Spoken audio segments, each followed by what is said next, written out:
Lights, camera, action. In a studio where local filmmakers talk to other filmmakers about the inside world of film. Cut. That's not the script. It. We'll fix it in post. Do you wonder how films are produced and what really goes on behind the scenes? Well, stand by. Filmmakers Kevin Mumphrey, Victoria V.A. Jones, and Carson Hype Ferguson explain all the details. Right here on It, We Will Fix It in Post podcast.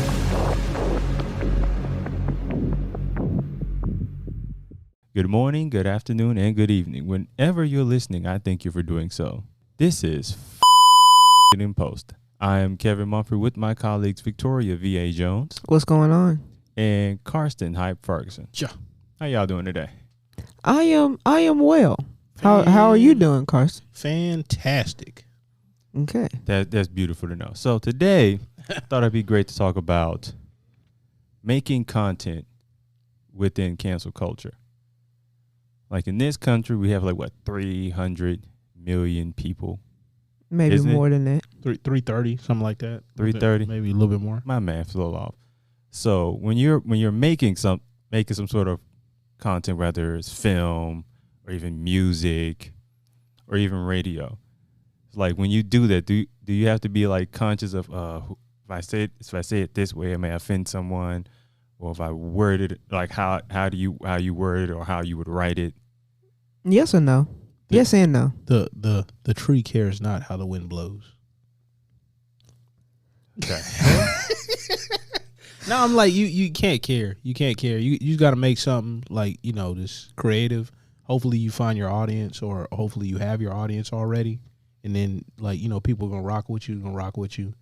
And then we gotta change the mindset though, because we gotta get out of the whole largest audience kind of mindset, because you're not gonna make something for everybody.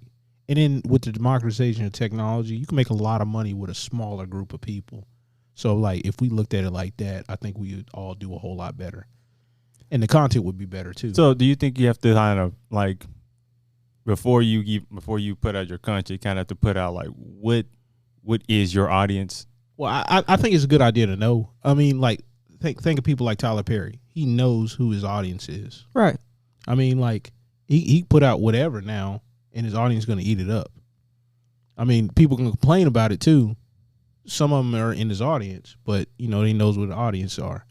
Or think about some YouTubers or even social media people that have hardcore audiences. Hell, rappers. Oh, they're hardcore audiences. And now it's easy, for as far as rappers, there's easier to kind of have a niche audience now, just because with the online and streaming, and you tour. I think most of they get their money now touring, right? They get all their money through touring. They don't, not all of it, but the majority of it, they get it through touring because it's not through streaming. If you're talking about just the entertainer, mostly. I mean, unless you're like a Beyonce or Jay-Z or a Nas. Oh yeah, that's I'm not talking that level. Yeah, that's out of here. We staying right in the middle. But I mean, if you're looking at Chance the Rapper, that's still on a higher level than most people operate at. But you know what I'm saying, you got the merch, got the touring, got the different shows, got the acts that he highlights. Even I think has some playlists that he curates too. And, you can do some shops off of that and stuff like that too, through an Amazon or eBay or even Google probably. Now, I'd say that somebody puts out something that a group of people find offensive. Now, does the conversation of it kind of even looks like somewhat of promotion in the show? I think it depends, because this past week, Matt Stone and Trey Parker, the creators of South Park, just inked a $900 million deal. 900 for what? 6 more, years. 6 more years. South Park? 6 years more South Park. 900 mil. Yeah, because people like that show. Yeah, but I mean, you talking about cancel culture? That show has been around for a long time though. That's just like The Simpsons or Family Guy and should be off everybody. People are still watching it. Yeah, the Family Guy came back on air. Right. But they was still in their prime at that point. No. They were doing Syndicate. Right. They were on Adult Swim, and then that's how they got back on air because once they got canceled by Fox, you know, Adult Swim was like, yeah, we'll play all your episodes over here. And they're playing on TBS too. They're playing on Right. like 3 channels. Right. And so all that just kept going and going, and the audience was like, "How we want more of Yeah, this." we want more. But since I'm glad you brought up cartoons, because for some reason, cartoons are able to kind of get away with saying certain things that maybe a live television show or other forms of entertainment can't get away with. Some cartoons. I mean, like look at the stuff that's happening with He-Man now, for example. It's like where they take a franchise. Did they actually bring that out? Yeah, it's on Netflix right now. Masters of the Universe Revelations. Apparently, like they did such a crappy job for the core fan base audience, and you know, spoiler alert if anybody watches that. Allegedly, they basically killed off He-Man and made Teela the main character, but they made everybody think it was a He-Man show, and like it pissed off a lot of people. But I'm like that's an expectation management thing that you screwed up really bad. All right. Because like you could have made it about Teela, but you don't lie about it or mischaracterize it, and that's Kevin Smith. He did that. But now, did he was he part of like in the marketing process of that? Executive producer. Oh, so yeah, that's on him.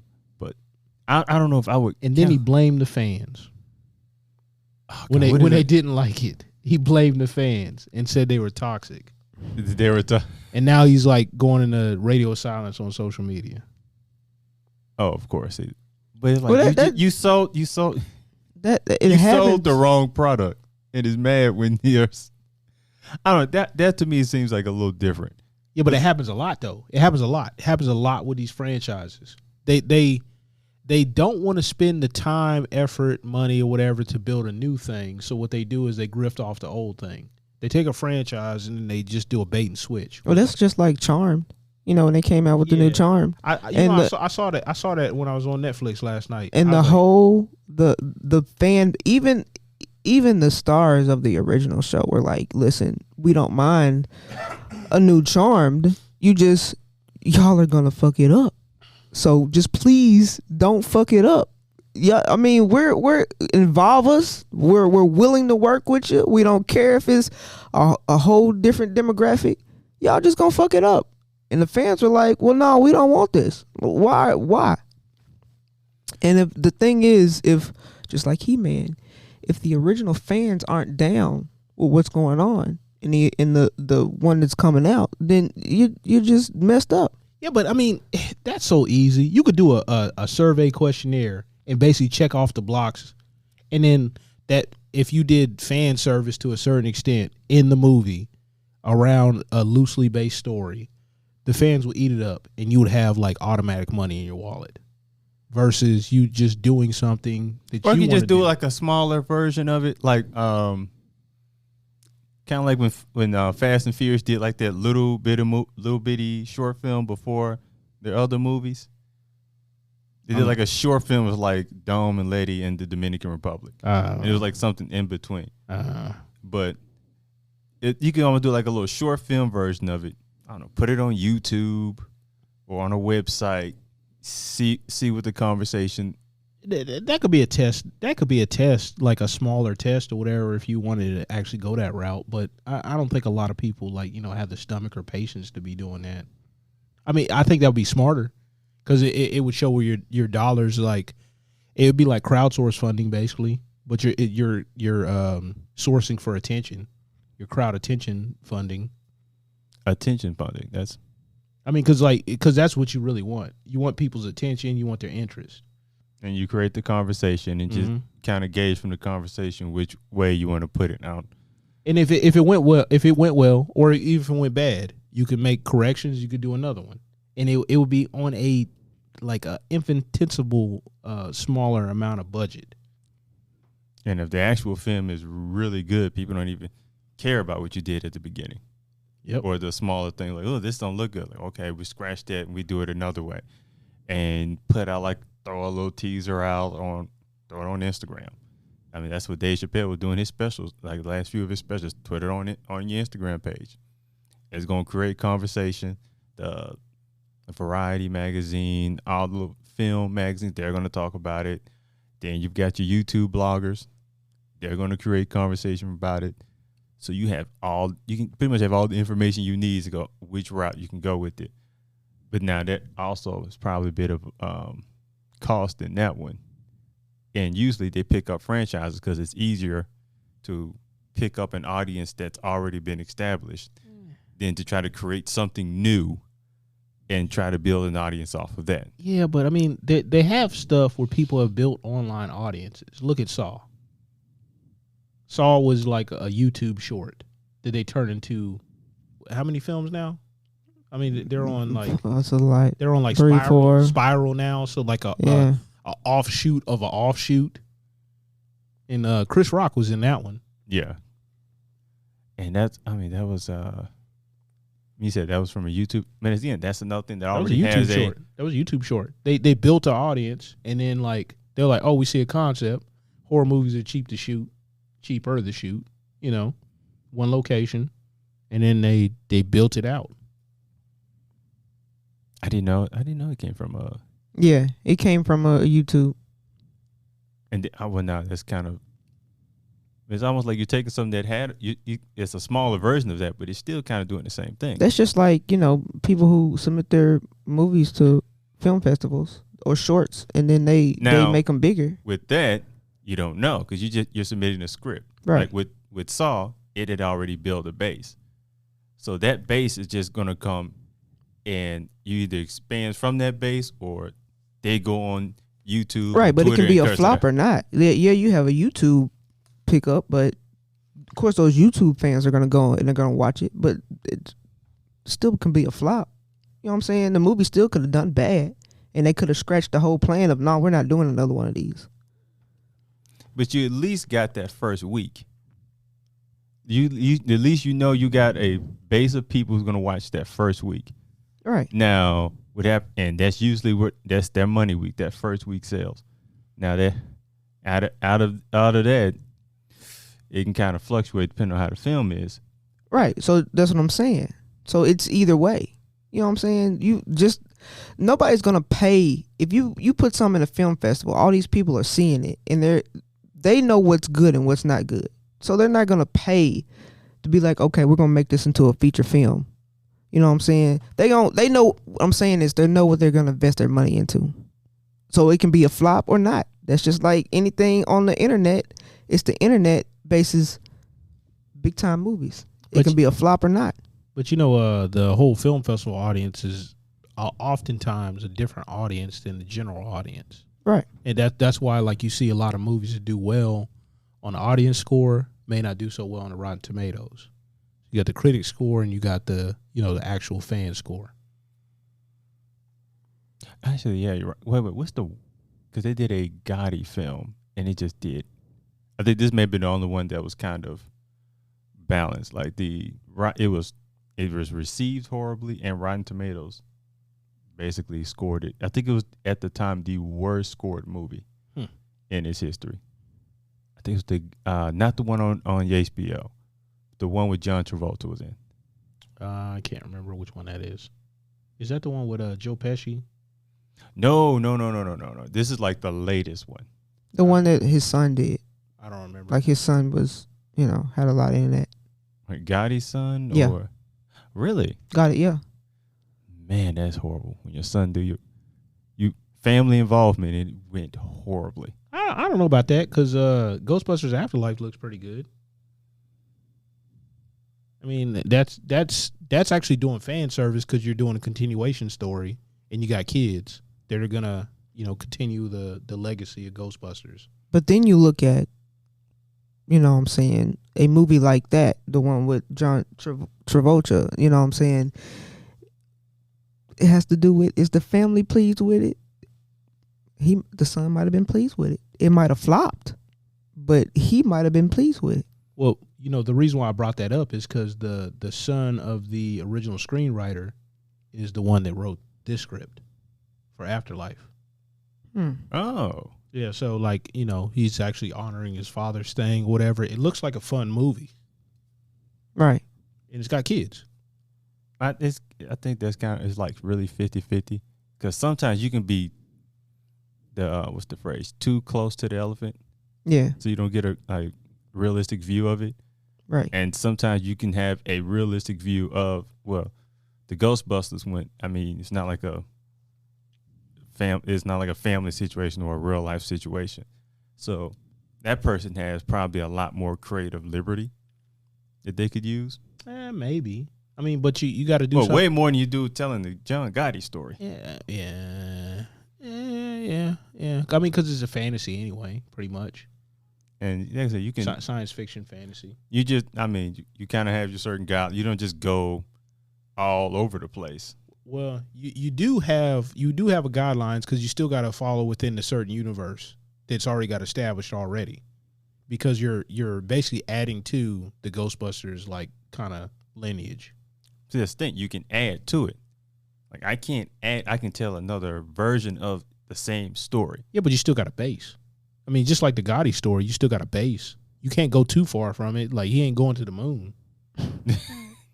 Now, if he does, man, then it's Fast and Furious. Then we have a whole different situation. I heard about that.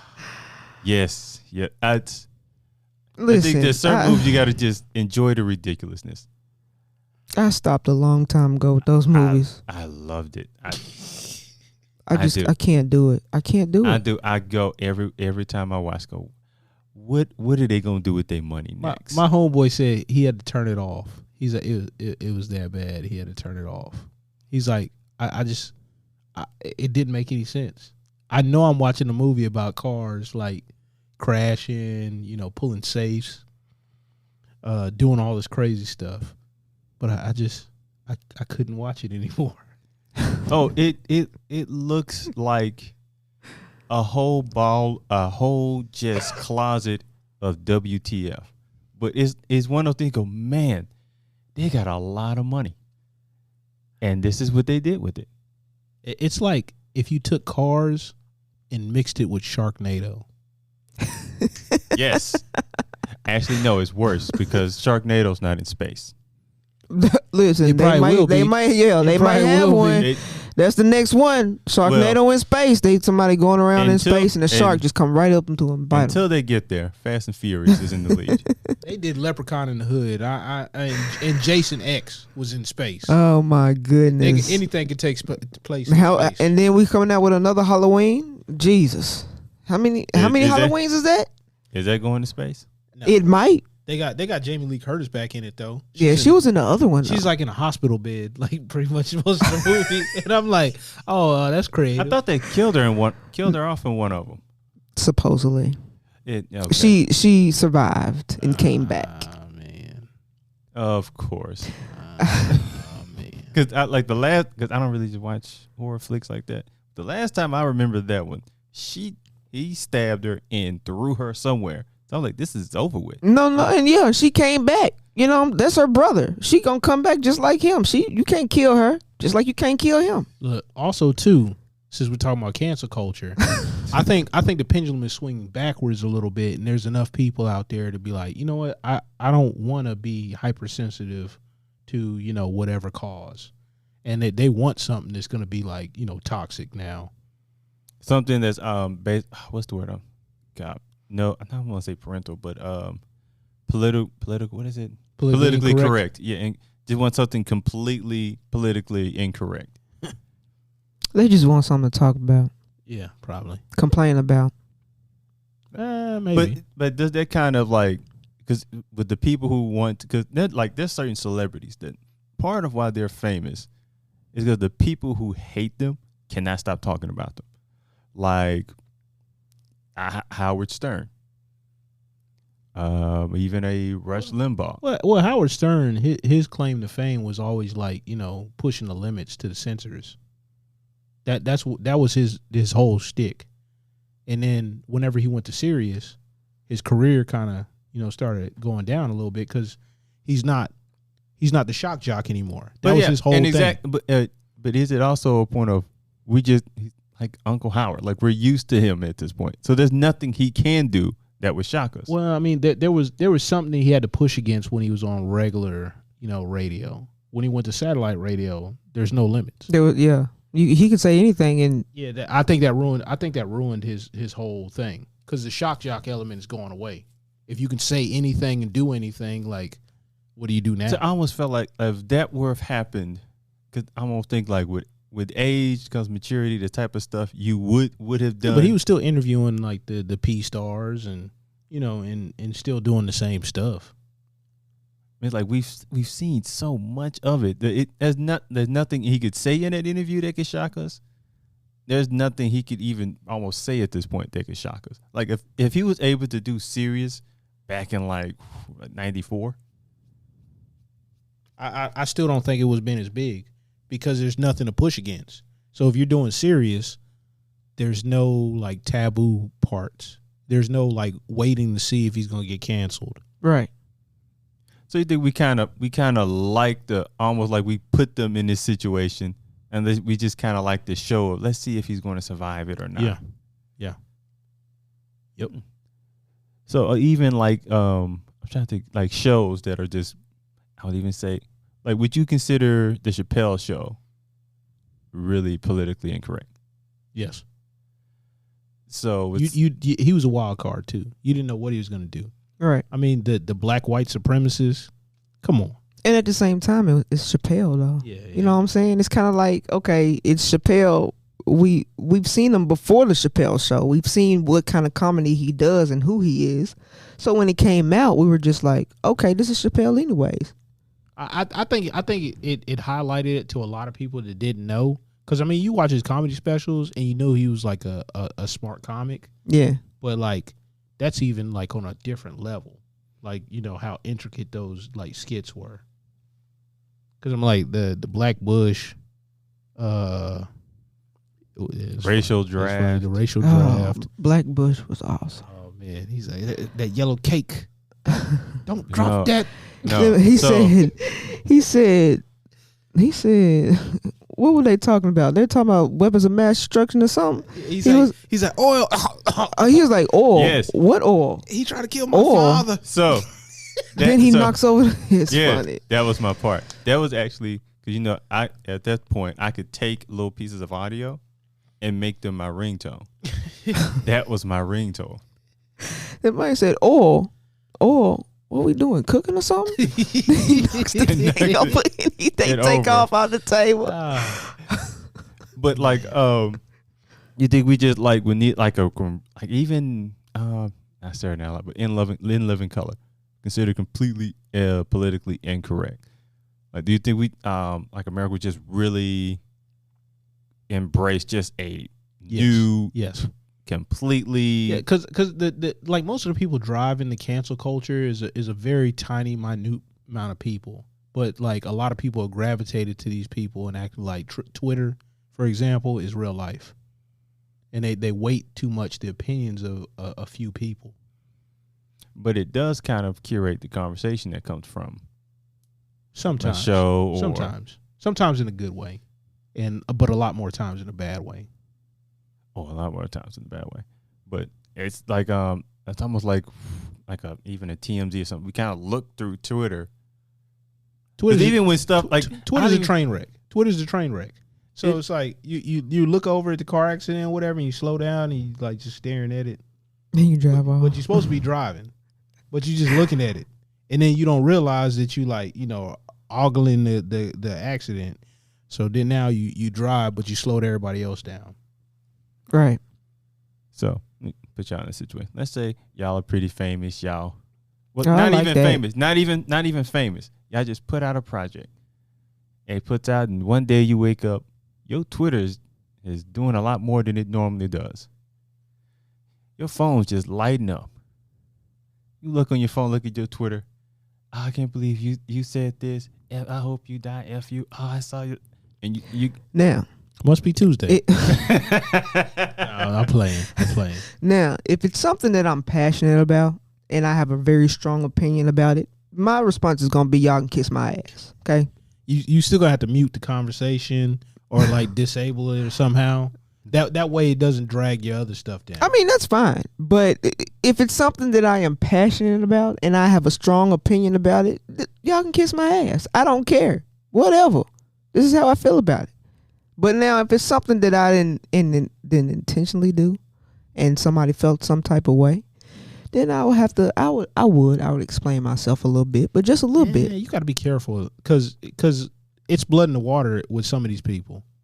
So like, Yeah, but if you start explaining yourself or whatever, or cede any ground to certain types, then they will constantly try to get. Look what they did, Kevin Hart. He had already apologized for that stuff. It got brought back up again for the award show deal that time. It got brought back up again, and he had apologized again. But that was like, what, 5 years previously? He had apologized the first time? I'm like, come on. But man. it's I got to also, apologize to anybody that didn't know about this the first time? it's also kind of how you do it. Cause like, and I'm almost certain his mind state was like, this was a joke. Yeah, it was a And joke. this was 10 years ago. Yeah. Now, the thing is, like, when you write something, I can't really gauge. Someone may not read it the way I wrote it. Yeah, but like, I mean, that's where we getting the game effed up at. I was like, yo, you cannot, like, you cannot impart what somebody is intent. You can't read somebody's mind and say, this is what you intended to do. You intended to hurt my feelings. I'm like, depends on what it is. I might agree with that person. I say, yes, I did intend to hurt your feelings. I mean, depends on what it is. F your feelings. You definitely don't want to tweet that. No, like, yeah, that's gonna be putting fire on the situation and gasoline. And Twitter tends to, like, there's a sports radio host says Twitter kind of takes way more of your money than it does give it, because you can't have a nuanced conversation. People try to have a nuanced conversation on Twitter, and it's not relegated. I mean, you can't even really do it on Facebook. Twitter's low hanging fruit. Twitter is like very, very. I mean, almost like. I mean, there's people that are very intelligent on Twitter, but it seems like the tweets be dumbing people down. The tweets make you twit. What? Turns you to a twit. Okay, that sounded better. Oh, okay. And I Turn think that was into kind of the goal of it. But since you don't have like a certain amount of words, you're supposed to be like wittier with that certain word limit, which for some people it works. And when it first came out, It was great for the first 3 years.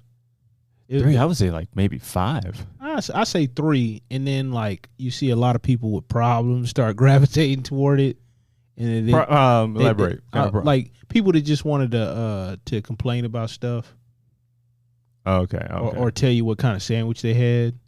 You know. So when it gets completely yeah. Okay. like- I get you. Like really? Because I was thinking maybe I'm doing Twitter wrong, because every time I scroll, I'm getting random people's thoughts. Man, I shouldn't have went to that party last night. That is none of my business. No, like I mean, probably for the first 2 years, I treated Twitter like I was sitting at a sports bar, and I would like really. I think everyone did. Primarily just doing that, and it'd be like, yo, if I overheard a conversation about some dude talking about something, I'd be like, I get in on this, and we trade like jokes or whatever, ha ha ha, laugh. Now it's like, I hate you. And now it's because I had, and this was shortly after the Kevin Hart situation, somebody randomly like responded to a tweet I made in like I didn't even move here yet, I don't think. Like 2011 maybe. And I was like, I don't even remember writing this. Ooh, no, let me delete all of this. So now it's like, and again, I'm seeing Kevin Hart's situation. I'm like, nah, bro, I'm not doing this. I'm just deleting all of it. And I almost deleted like my entire Twitter, but I was like, people I know kind of contact me through here. So now I'll tweet to a certain amount and I just delete it. Because like, for one, I'm not like tweeting like important matters of my life at that point. I more like kind of gauge where a conversation is going through Twitter than care to really engage in conversation through it. I almost feel like what most celebrities probably they should do anyway. I don't think I ever put anything out angry on Twitter though. So I haven't necessarily done that. I mean, maybe some of the stuff, but I haven't like ever tried to be a comedian on Twitter either. Yeah, I really don't even use my Twitter. But a lot, and this way I think we got a lot of people in trouble. When it first came out, we was all trying to be comedians. Find something funny, tweet it or retweet it, and just get it, especially comedians that try out all kinds of stuff and just throw it out on Twitter. Any little crazy, I mean, we grew up with vulgar and anything completely off the wall you could think of, you put it out there. Even if people didn't like it, you kind of are like, oh, you kind of appreciate the fact that they did it. Whereas you may not have that appreciation anymore, because I think people kind of take it as you're intentionally disrespecting a certain group of people or any faction of people. But it's like we've got so many different cultures here. Like, I'm just shooting shots. Like the baby. Man. That was very specific. I was like, why do you mention that scenario? See, that's my thing with it. Out of everything, It's like out that of was everything. I get what he was trying to do. You know that while your DJ, he ain't ready for the next song yet. He's just setting up, and you just hit it, yo, everybody with your hands in the air. You know, like I saw that tweet from you like twice. Yeah, and I was like, yo, he was right. Stick with the classics. He's right. It's not gonna. But what made it worse was the whoever his hype man was tell the truth. He was horrible. And I'm just like, what? He ain't getting no smoke from this. What's the name of the DJ? Don't nobody know the name of the DJ. Nah. I literally was thinking to myself, what else the baby could have said to make that situation worse? Exactly what that DJ said. And then he hypes him, the baby up anyways. He's like, yeah, you know what I'm saying? I guarantee the baby was like, yeah, that nigga down with me. So you know what I'm saying? I know I said the right thing. Nah, don't trust the DJ. And I'm just like, man, why y'all making this shit worse for both of y'all?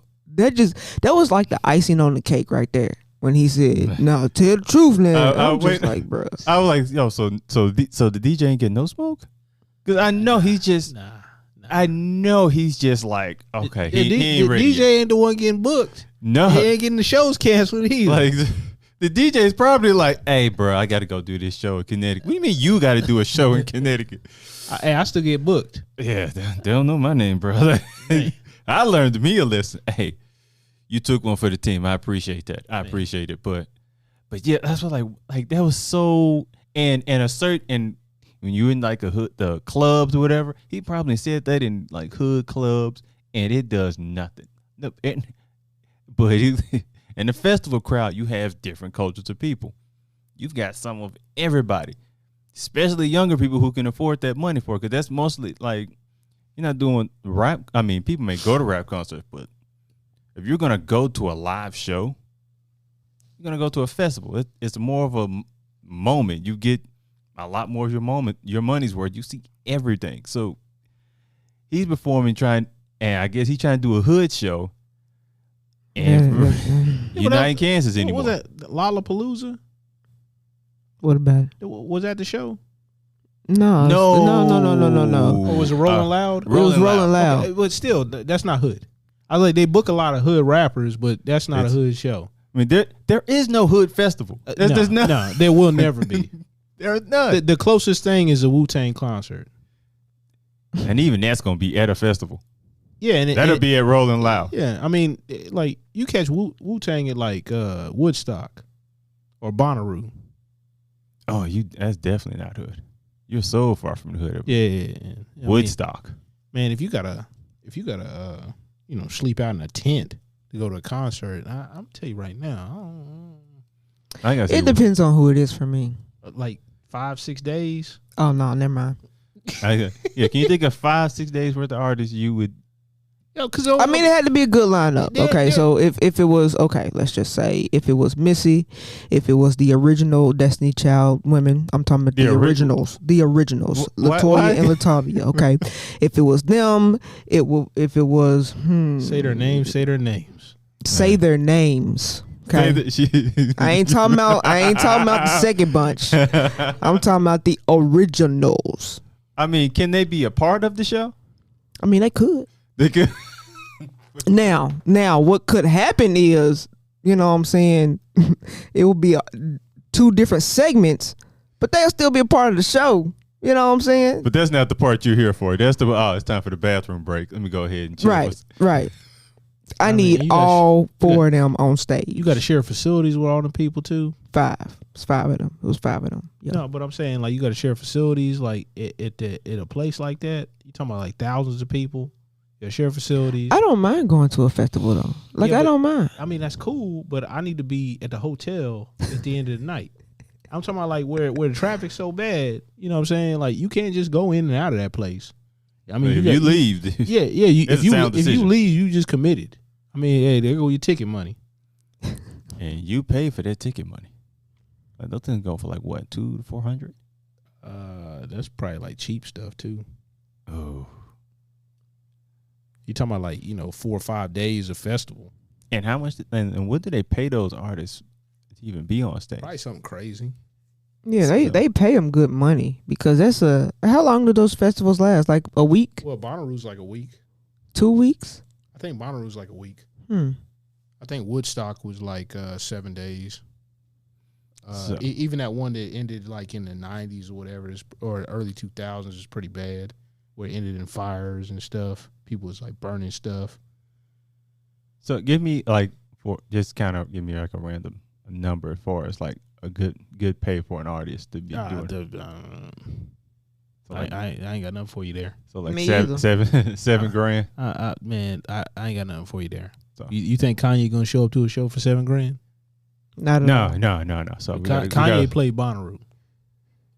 Kanye floated for an album release party. I said, this man's on another level. That album still ain't out yet. By the time this episode airs, it probably still won't be out. But I'm asking it, so I'm gonna say 20 grand. But throw that number out. So how many? It's low. How it probably is. You talking about for that headliner type of audience? Um, Like if you getting the Offspring or something like so that, with- you ain't with gotta the- pay. But that the much. baby was considered a headlining artist. Yeah, but Yeah. he ain't getting no 20 grand a show. So But he's still a headliner though. Yeah, I'll throw 15, and he's gotten kicked out of. everything. I mean, they threw the baby out with the bathwater. Oh my God! I mean, for real, I saw that online. I was like, Everything. I saw that online. I was like, I am through. I got to turn off the internet today. Oh, I got to turn off the internet today. I might have to wait until like half day tomorrow before I can get back on. oh God, that's a good one. Man. Here is the thing is even celebrity period music, what you a movie star, you have there's a certain amount of responsibility that comes with that. That's just how it is. I'll be like Charles Barkley. I am not a role model. Hey, that ain't flying today. For real. ain't- I guess it wasn't flying back then either. No, People was no. treated the same way. They were like, "Oh, you're a role model." I remember Charles Barkley in college went in the stands and spit on somebody. Come on, man. Like, yeah, he ain't a role model. Oh no, if he did that today, I think he'd probably. It would depend on if they spit at him and he went back up. I think they threw something at him. Yeah, I think- Like, I actually, I know he spit on somebody. I don't know if it's the same incident. So like, he might have went in there and grabbed the dude's collar or whatever. But I think his cat threw something at him. I said it so. Like I think I lost count at like 5. But then Yes. fast forward to the Malice at the Palace. Was that? And they- what was that 06? 05, 06, something like that. Yeah. Oh man, they changed the game, literally. And they was just they were pretty much that's like Steven Jackson said he probably missed out on all-star appearances. There are teams that didn't want him because of that. It pretty much changed the trajectory of Ron Artest's career. Mm-hmm. Because technically, I mean, they probably could have won it that year. At least that was Reggie Miller's last year. So they were motivated to win that year because they wanted to win one for Reggie, and they were a stacked team. I don't know. Now, they didn't have Shaq and Kobe, but they were a stacked team. And I mean, I think this was the year that they lost to Boston, not Boston, but the Pistons. I could be wrong, but I think that was the year. I mean, that's funny because they were playing the Pistons that game. Yeah, boy. Shout out to Detroit. But But I remember Ron Artest, like the incident sparked that whole thing. He was laying on the scorer's table and some dude threw a beer on him. yeah, so because him and Ben Wallace, they had went into it. So and this is when Ron Artest started going to a therapist. So it goes before that situation, go find you a place and just take a breath. That was what he was doing. But when they got the Russo medal, the breath was up. He just saw red. He went red. Oh, He just saw red. and I think he hit the wrong guy. Well, it was a guy that was next to the guy that threw the beer. Yeah, but that's not the guy who got hit. But that guy that threw the beer was on the he was trying to squab with Jermaine O'Neal. And I'm like, why would you be why would you be standing up toe to toe with an NBA player? This dude is like 4 feet taller than Man, you know, he probably was doing his thing back in high school. He thought, okay, I got one more fight in me. Not with the most elite athlete in the world. He wasn't thinking about that I was at like, the time. this dude got a crazy gut. You know, like look like he never worked out in his life. And you got a guy that's tip top shape and you know at the prime of his career and at life. his physical peak. Because A specimen among men.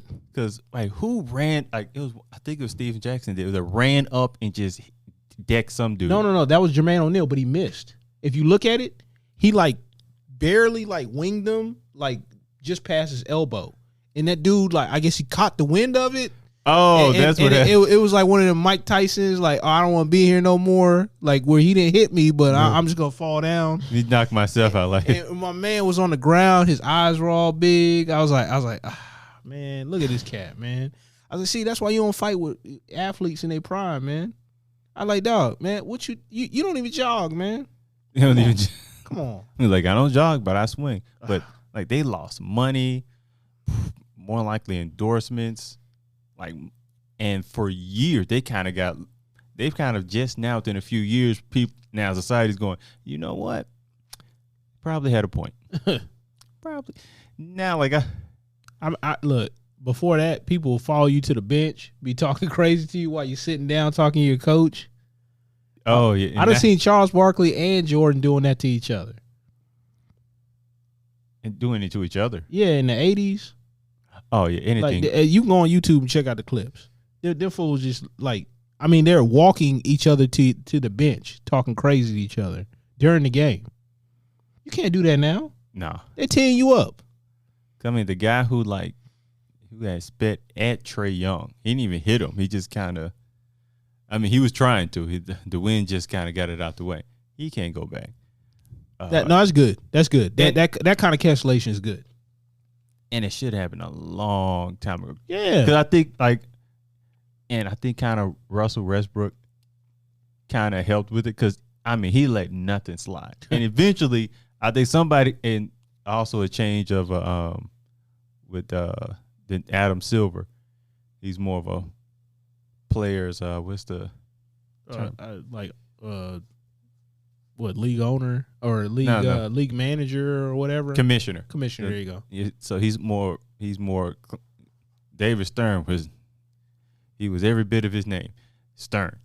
I mean, like, you hurt the dollars, man. So I mean, just like in franchises, you like the film franchise, you hurting them dollars. Yeah, and I think like for that, I think people understand like, okay, yeah, fans are probably closer to the actual athletes in this sport than probably any other just major sport. Like if you try to come and get Tom Brady, you're gonna be running out of breath by the time you get out the stands and on the field. And one of them, if security don't get you, one of them linemen will. They got all kinds of videos, but going to your point of the fans and taking it back to film and TV and stuff like that. I appreciate it. Yeah, Y'all like- been running. like- Y'all have been talking about sports, and when y'all talk about sports, I don't say nothing because I can't. There's nothing I can say. Well, I mean, but like fans are very, very, for lack of a better word, crazy, fanatical. There you go. I mean, so like anytime you take something that they hold dear to them, you got to be careful with that too.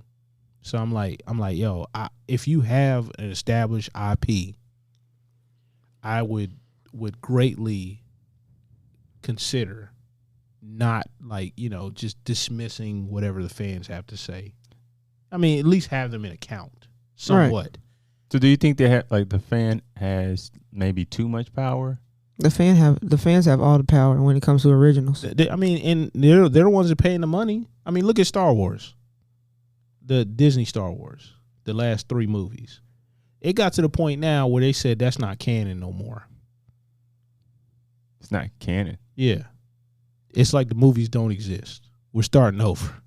Oh, because they hurt their pockets so much, and it hurt their future earnings. You could put Star Wars on that chair right there, like a little Star Wars sticker, and sell it for $300, and somebody was gonna buy it. Now they didn't hurt their brand.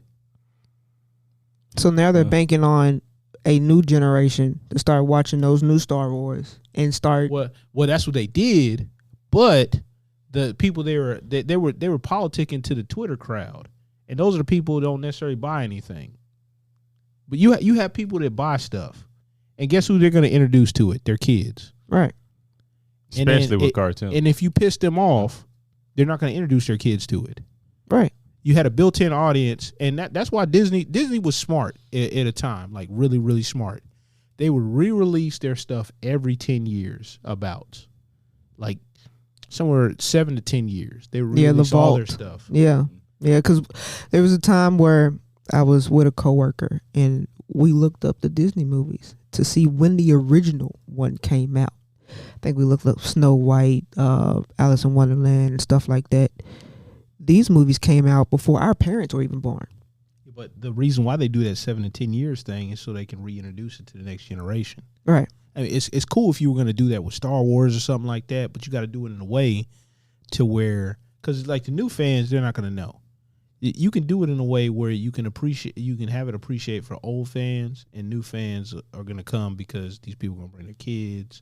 And then people that are laymen or whatever and aren't like super hardcore into it, they're going to come anyway. Yeah. Because they want to see what the show's all about. So why wouldn't you, serve the fan? So let me ask you all this. Is there any, like I say, maybe show or celebrity or entity that is cancel proof? Cancel proof? No. I wouldn't say anybody's cancel proof, but I say it'd be really, really hard to cancel certain people. So we mentioned Dave Chappelle. It'd be really, really hard to cancel Dave Chappelle. But he can get canceled. Yeah. Like anybody can. Anybody can get it. So as far as that, because I think comedians, especially if they, to a certain degree, because usually when you're trying to cancel somebody, you go after the sponsors or the companies that sponsor that show or whatever project. Which I really don't like a lot of the times whenever they do that, because it's really like online bullying. Like be like, yo, what did the person really say? I mean, did they really have malice in their heart? I mean, were they really trying to? And it's like, so you empower certain people that probably shouldn't be empowered in a lot of cases. Like, people that don't really have a bunch of stuff going on in their life or whatever, and then they realize they have this power now, and now they just overuse it. Yeah. But as far as comedians, so long as they have the stage and they can go to venues and sell like their stand-up, they're still going to make money. Yeah, but there's only a few of them can do that. Like you got Dave Chappelle, maybe Joe Rogan, kind of Kevin Hart, but I mean he felt it. He got the squeeze a little bit. Yeah. There's very few. That's why I was surprised when they announced that Eddie Murphy was going to do them joints with Netflix. Yeah. And I was like, word? I mean, I'm not saying that Eddie Murphy wouldn't be funny. I'm just saying like he ain't worried about. But aren't you being in this climate? But here's the thing: doesn't it kind of spark your interest in watching what he's going to do? No, it does for me. But I'm saying, doesn't that reopen the wound to now people that didn't know or see Raw? Now they're gonna like look it up and they're gonna see it and they'll be like, oh my god, and you're gonna bring it back up and come. Yeah, and then try to cancel you just based off of that. I mean, it could happen, but at the same time, it's he's rich, right? Oh. Half Eddie. Oh, he's getting the residual checks. But okay, so bringing up Eddie. So I say he does a new stand-up special.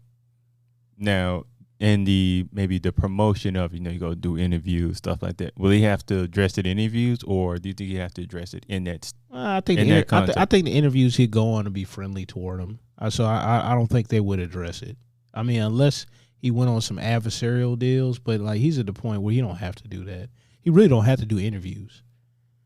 He can just put it out. Yeah, and just be done with it. And his Netflix, they can do a rollout, and then They gonna do the rollout. And if they do certain interviews, they are going to tell you what's off topics anyway. And if the person wants to get anybody else from Netflix, they will never cross that line. It's good. Now, and as far as comedians, musicians, there are certain musicians that are just uncanceled. No, Nobody. no, Nigga, no one. No. they canceled Chrisette Michele for just performing at 45's joint. Didn't endorse him, just performed there. They canceled her. Now, yeah, That's trash. they thoroughly destroyed her. Look, but 2 years earlier, Spike Lee was all chummy with my man. Oh, that was a whole lot. I mean, there's a lot of people was chummy with them before then. I was taking pictures like they groupies. I'm not saying Spike Lee, but I'm saying others. Yeah. But hold on, I have two musicians that 50 Cent, Kanye West. No, 50 Cent could get canceled. He hasn't yet. He's done enough to get canceled already, 50 Cent and it doesn't work. 50 Cent be hanging out with World Star. But it all boils down to what it is. Yeah. Anybody can get canceled. And in the crowd, like that World Star crowd ain't canceling nobody. They don't care. They'll talk about you for a little bit, to go talk about somebody else. Right. And as far as Kanye, so here's my point with Kanye, and he's somewhat of a polarizing figure here, but Kanye is like worldwide famous. I would argue, like outside of maybe Snoop Dogg and I think Kanye's more famous than Jay-Z. He may be the most famous living rapper. I don't know about that. Name maybe two. No, but I'm saying more famous than Jay-Z. I don't know about that. Hard Knock Life, that won a lot of places. Yeah, but he's like Kanye's known throughout like generations. You don't think Jay-Z's known throughout generations? I think they think of I Jay-Z. I think we're looking at it through our lens versus somebody else's lens. That could be a point, but I think like younger people think of him more of a businessman than an artist. Who, Kanye? No, Jay-Z. Kanye always kind of comes off. Because he matured. He's like one of the few hip hop like artists to actually mature in his music. He grew after every album. Maybe the first one I have, but again, getting to my point, since Kanye has such a worldwide fan base, so here you may have a certain sector of people, or let's say even America, they say, "Oh, we're done with him. He's canceled."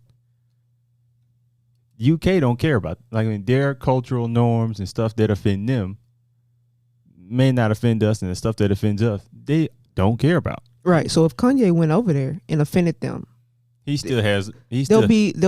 be canceled from them. And he'll still have what he have in America. He'll still what he have in Australia, like every major country, because the album before this alleged album's coming out, this is when he was doing the Slavery Was a Choice thing, and he was canceled then, and his album went #1 in like every country. Yeah, because some countries they don't, what I'm saying, that's not important to them. You know what I'm saying? Yeah, but you got to look at the makeup. Who was trying to cancel Kanye then?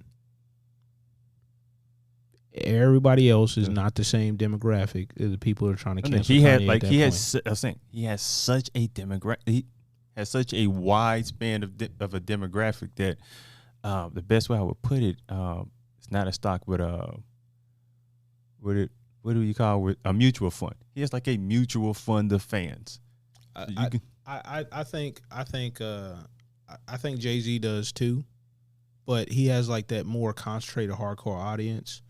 Kanye, he's popular right now. When Jay-Z was doing them giving 10 summers of the club jams, He gave you 10 summers. He kept on saying that, whatever. I was like, he was worldwide famous. He go everywhere, Amsterdam, all over the place.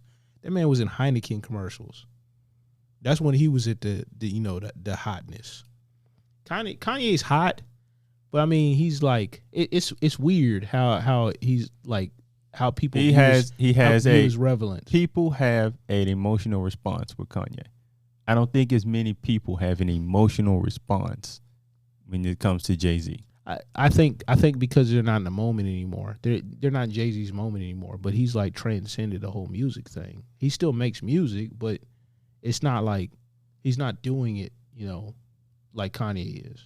And a younger person not looking, because Jay-Z's more of in the business side now. They may not be paying it. I mean, they probably pay attention to the business side more than when we did when we were younger. But they're more into the artist, the artistry, or the personality. Jay-Z don't really put himself out there like that. Yeah, but he don't have to. Kanye really don't have to. He either. don't. I just feel he just feels the need to do it. And then, just the time that we live in or whatever, it's like attention for the sake of attention. Attention begets attention now. So like anything that you do can get you attention. Right. Praise or demonization. With him, he's really good at causing attention. Like, he's literally on Time Magazine for an album that is not out. I don't know any other artist that could do that. There's probably a few. Beyonce probably could. Yeah, Rihanna could do it. Yeah. Yeah. I mean, because they made that big old deal about her lingerie line last week. And you know No, how with many her being- years? You know how many years she said she's about to put out an album? You know how many years that reggae album's supposed to be out?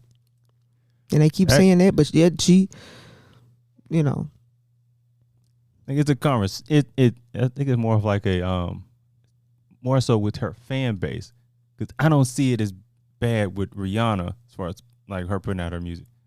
But Kanye's kind of doing it different. Like, oh, it's coming out soon. Like Rihanna ain't gave y'all a date and was like, psych. Kanye is like, I got y'all thirsty. You know what? Nah. We're gonna scratch that. We'll do it next Thursday. Well, hell, I didn't know Nas's album was coming out. I bought it. I still ain't listened to the whole thing. I only listened to like 2 songs so far. Pretty good. But he's I guess you would say Jay-Z in the point. He doesn't have to promote what he does. He can just. but Kanye doesn't have to promote what he does either, because it's Kanye. But Kanye's a showman. Yeah, He's gonna make a show out of almost everything he does. Let's not take away from Nas and Jay-Z. They're showmen too, and they do it in their own way. They're more subtle. Maybe depends on what it is. especially at their age now. They're not trying to make no grand gesture. Well, if you don't have to, why would you? Why would you have to? Why would you expand the energy to do all this stuff when you don't have to? unless you're just that type of person. Like, yeah. Kanye And I think Kanye is that type. Like, Kanye's that type of person. he want, like, because some people want to make their whole projects a moment. And he's just that type of person. He's So we expect that like- from Kanye. like him floating in his own album, I guess, release party. It was crazy, but yet I was not surprised. Right. well, the tribute he did for DMX. I wasn't surprised by it. I wasn't surprised by that, but I was surprised that he was there because I didn't really see him. That was probably the most subtle Kanye's ever been. Well, it's not about him though. Yeah, but with somebody who, I mean, he's a very egotistic person. You would think he would almost like try to make it about him in any little way, but he didn't. Yeah, And but that's a different demographic because it's of who it was. You know what I'm saying? If he tried to make it about him, there would be a lot of people after him, and he would have probably been canceled. By the same people who've been trying to cancel him now. Yeah, but the hip hop, but it's different. It's different because the hip hop doesn't really cancel Kanye. The hip hop culture. Hey, I love Kanye Because he's more a pop crossover artist now. Oh, he's crossed all the way over. Yeah, but I'm saying so it ain't just like, like the soul beats, break beats, and the polos. That's done. Oh, it's more like the beats he would use when he Yeah. the through the wire things. That's That's over. those days. Like, people they want the old Kanye. I thought we love Ye. been one old Kanye for like what 10 years? Yeah. Well, longer than that, honestly. I ain't lost count. All falls down. And that's how we're going to end it. Thank you all for listening today. I am Kevin Mumphrey with my colleagues once again, Karsten Hyde Ferguson Sure. and Victoria V.A. Jones. Good evening. And that is a wrap.